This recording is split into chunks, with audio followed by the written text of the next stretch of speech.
1960. Our world was on the path to recovery after the turmoil of World War II. Conflict in political views between the USSR and the United States led to a Cold War, where both sides were on the brink of nuclear warfare. Tensions grew over time, and the U.S. felt a need to suppress the growing illusion that communism was spreading worldwide. America needed answers about Soviet intentions along with their military and technological capabilities. Traditional ways of gathering intel on the opposition proved ineffective, so a high-flying surveillance plane was the only option for Eisenhower to monitor Soviet technological progress.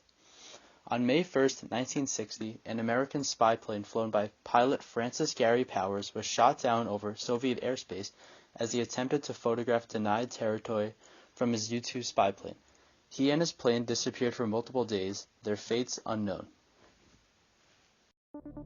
I looked up, looked out, and just everything was orange. Everywhere, I don't know whether it was a reflection in the canopy itself or just the whole sky. And I felt a push, an acceleration, just as if someone had put their hand on the plane and given it a shove forward. That set me back in the seat a little bit. And I can remember saying to myself, my God, I've had it now.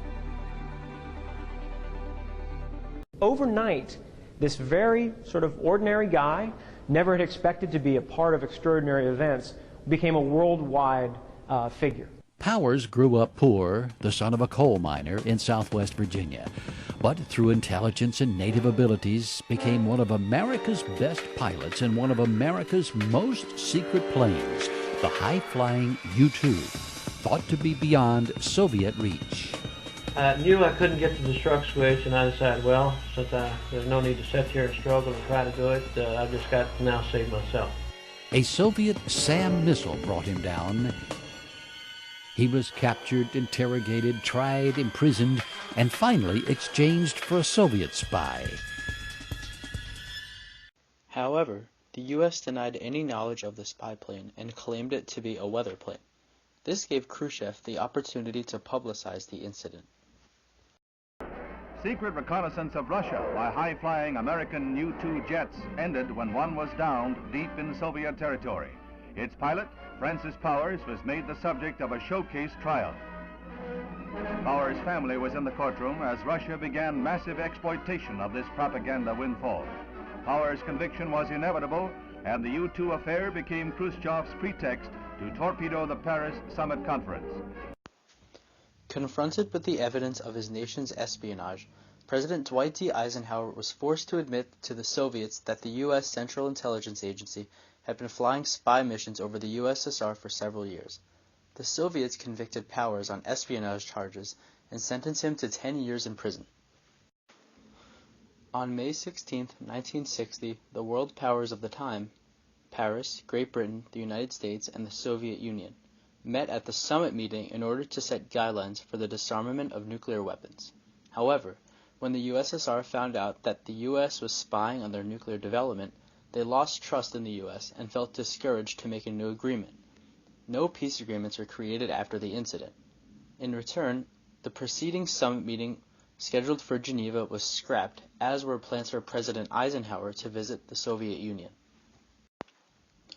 Eventually, Powers received his freedom in February of 1962 when he and Soviet agent Rudolf Abel became the subjects of the first spy swap between America and the Soviet Union. But his return home was bittersweet. Some in the CIA thought he should have taken his standard-issue poisoned pin, hidden in a silver dollar.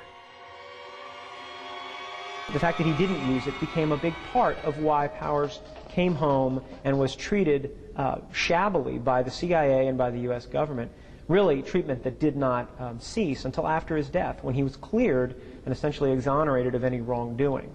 The first events of the U-2 spy plane and the collapse of the May 1960 summit meeting were crushing blows to those in the Soviet Union and the United States who believed that a period of peaceful coexistence between the two superpowers was attainable. During the previous few years, both Eisenhower and Khrushchev have publicly indicated their desire to ease Cold War tensions, but the spy plane incident put an end to such talk. It seems that the only way that the U.S. could have prevented this disaster would have been to not spy on the USSR in the first place. But a solution that would have blocked the Soviets from realizing the crashed plane was a spy plane was if Francis Gary Powers honorably took his own life with the poison needle, as he was initially instructed to do so. This solution would have ensured that Powers' identity as a spy was never discovered and that the relations between the U.S. and USSR weren't hindered. This would allow for the summit meeting to go on and increase the possibility of peace in the near future.